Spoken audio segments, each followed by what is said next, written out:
26 नवंबर संविधान दिवस के रूप में मनाना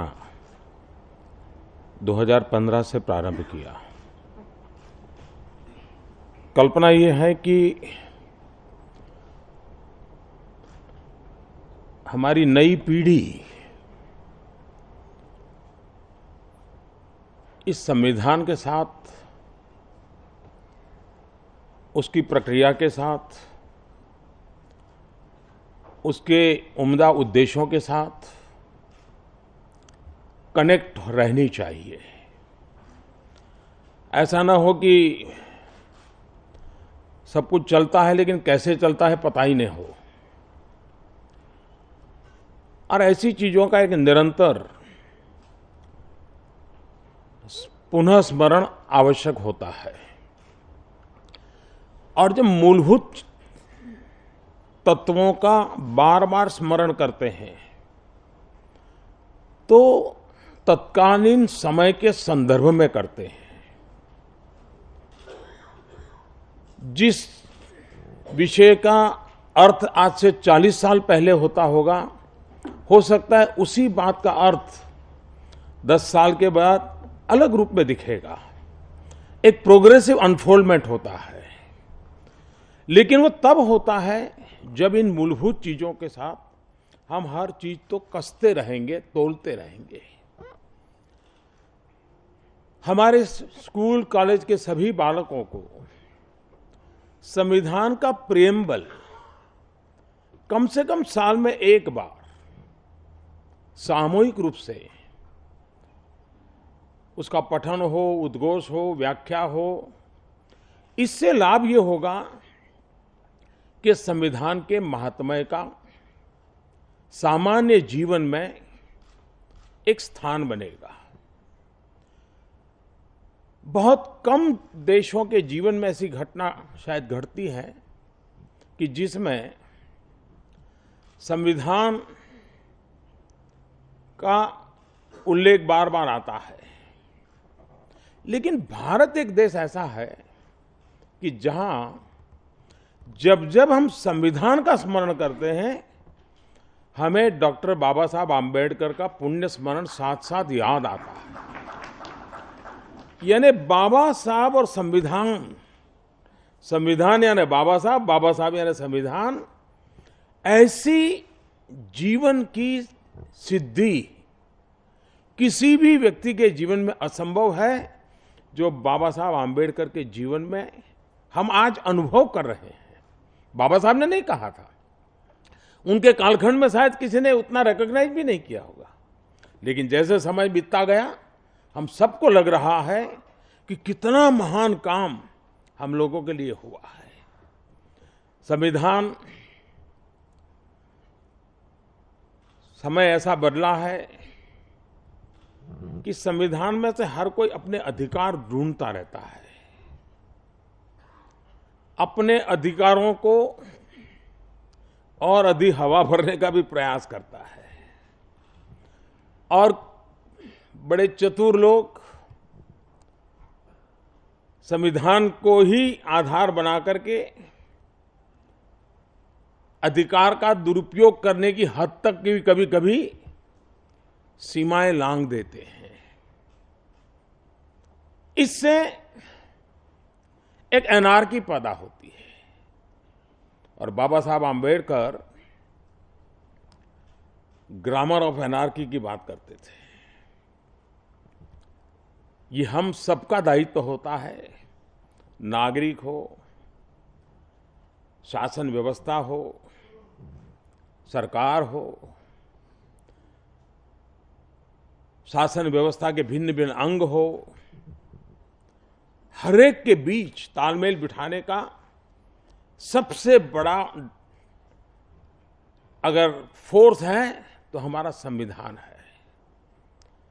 लुब्रिकेशन करने की ताकत भी है तो संविधान में है, रक्षा करने की ताकत है तो भी संविधान में है। और इसलिए इन संविधान के आत्मा के साथ हमारा जुड़ना बहुत जरूरी है। सिर्फ धाराओं के साथ जुड़ने से बात चलती नहीं है। स्पिरिट ऑफ द कॉन्स्टिट्यूशन, और इसलिए आज उसकी प्रोसेस की जो एक किताब निकली है वो शायद स्पिरिट ऑफ कॉन्स्टिट्यूशन के लिए उस एक पन्ने को खोलने के लिए शायद हमें काम आ सकता है। तो मैं इसका भी स्वागत करता हूं। ये बात सही है कि देश आजाद हुआ कर्तव्य भावना की उत्कृष्ट अभिव्यक्ति के कारण। देश का हर नागरिक आजादी का आंदोलन को अपना कर्तव्य मानता था। देश आजाद होने तक कर्तव्य का भाव इतनी ऊंचाइयों पर पहुंचा था जो बेमिसाल था, और शताब्दी से भी अधिक समय तक वो भाव लोग जीते थे। लेकिन आजादी के तुरंत बाद उस ऊंचाई से अचानक हम ऐसे नीचे आए कि कर्तव्य का सारा भाव अधिकार में परिवर्तित हो गया, और अधिकार, हक, मेरा क्या, इसने इस प्रकार से जीवन को ग्रसित कर लिया कि कर्तव्य का लोप होता चला जा रहा है। हम संविधान के माध्यम से कर्तव्य और अधिकार का संतुलन कैसे बिठाएं, देश के सामने चुनौती है, और उस दिशा में इस प्रकार के प्रयत्नों से रास्ते खोजे जा सकते हैं। हम 26 जनवरी बड़े गर्व के साथ मनाते हैं,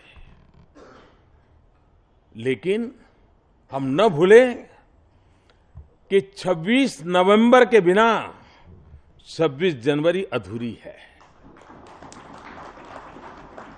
26 जनवरी की ताकत 26 नवंबर में है, और इसलिए इस 26 नवंबर का संविधान दिवस के रूप में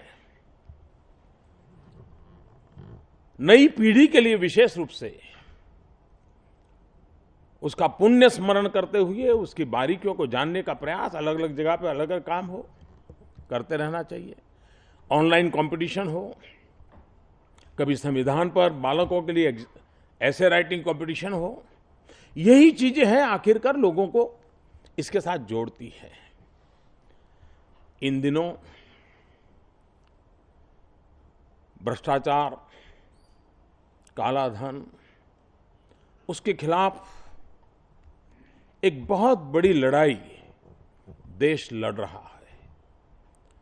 देश का सामान्य नागरिक इस लड़ाई का सिपाही बना है। उसको लगता है कि 70 साल तक इसी कानून नियमों का दुरुपयोग करने वालों ने देश को भ्रष्टाचार में डुबो दिया। संविधान कानून का दुरुपयोग करके किया है। इस सरकार के इस निर्णय के संबंध में बहुत कम आलोचना हो रही है, लेकिन कुछ लोगों की आलोचना क्या है? आलोचना यह है कि सरकार ने पूरी तैयारी नहीं की। मैं समझता हूं कि मुद्दा यह नहीं है कि सरकार ने पूरी तैयारी नहीं की।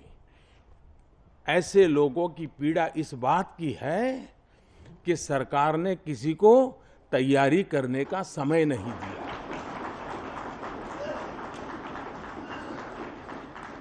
दुख इस बात का है, अगर उनको एक 72 घंटे भी तैयारी करने के लिए मिल जाते तो वाह वाह, मोदी जैसा कोई नहीं, कितना बड़ा अहम कदम उठाया। और इसलिए फिर भी इतना बड़ा देश है, निर्णय बहुत बड़ा है।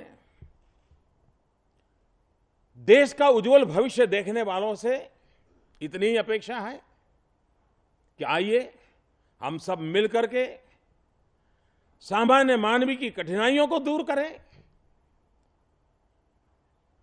इस महायज्ञ में सफल होकर के विश्व के नाम सामने भारत को एक ताकतवर देश के रूप में हम उभारें।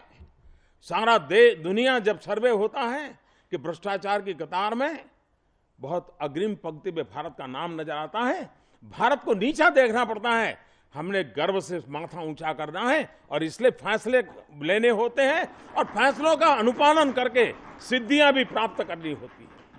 और मैं निमंत्रण देता हूं सभी राजनीतिक दलों को, सामाजिक संस्थाओं को, मीडिया को।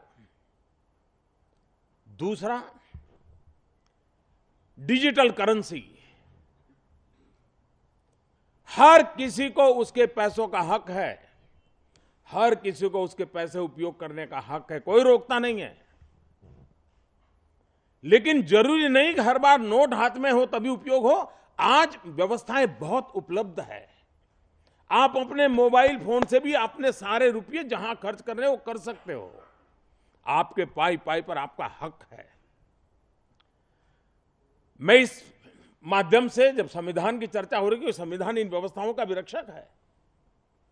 मैं देशवासियों से और खास करके समाज का नेतृत्व करने वाले हर वर्ग से, मैं मीडिया से आग्रह करता हूं, जिस देश के पास 65% नौजवान हो, 35 से कम उम्र के नौजवान हो, जिस देश में 100 करोड़ से ज्यादा मोबाइल फोन हो, जिस देश में अब टेक्नोलॉजी मोबाइल फोन से भी कारोबार करने के लिए सुविधा उपलब्ध हो, सभी बैंक की अपनी ऐप हो, तो हम क्यों ना लोगों को प्रेरित करें,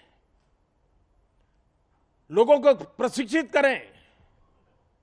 और ये कोई कठिन काम नहीं है। जब आज हम व्हाट्सएप कहां सीखने गए थे, किसी इंजीनियरिंग कॉलेज में जाकर के, आईटी कॉलेज में जाकर के, अनपढ़ भी अनपढ़ आदमी को मालूम है कि व्हाट्सएप कैसे देखना, व्हाट्सएप कैसे फॉरवर्ड करना। जितनी सरलता से व्हाट्सएप फॉरवर्ड होता है, उतनी ही सरलता से हम शॉपिंग भी कर सकते हैं अपने मोबाइल फोन से। देश का उज्जवल भविष्य के लिए हमने एक ट्रांसपेरेंसी लाने की आवश्यकता है, डिजिटल करेंसी की ओर जाने की आवश्यकता है। और हिंदुस्तान की 500 शहर इस एक हफ्ते में अगर चाहे तो इस काम को कर सकते हैं। आपको हैरानी होगी, 8 नवंबर के इस निर्णय का सबसे बड़ा परिणाम का फायदा किसने उठाया?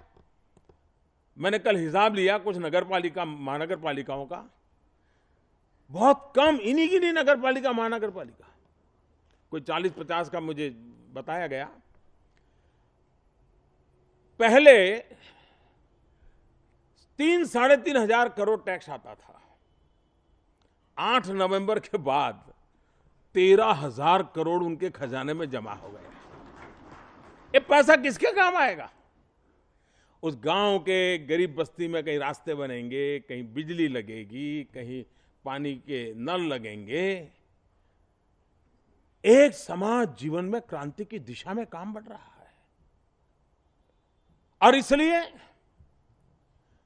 राजनीति के ऊपर भी समाज हित के बहुत काम करने होते हैं।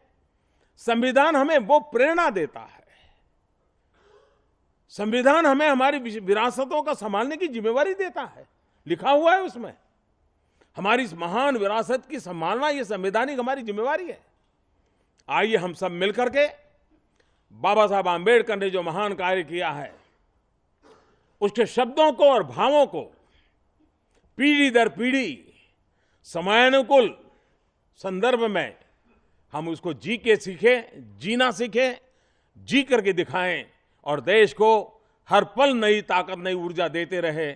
मैं सुमित्रा जी का हृदय से अभिनंदन करता हूं कि इस बार पार्लियामेंट नहीं थी, 26 तारीख को छुट्टी थी, फिर भी उन्होंने इस संविधान दिवस के महात्म्य को बरकरार रखने के लिए इतना बड़ा प्रकल्प किया।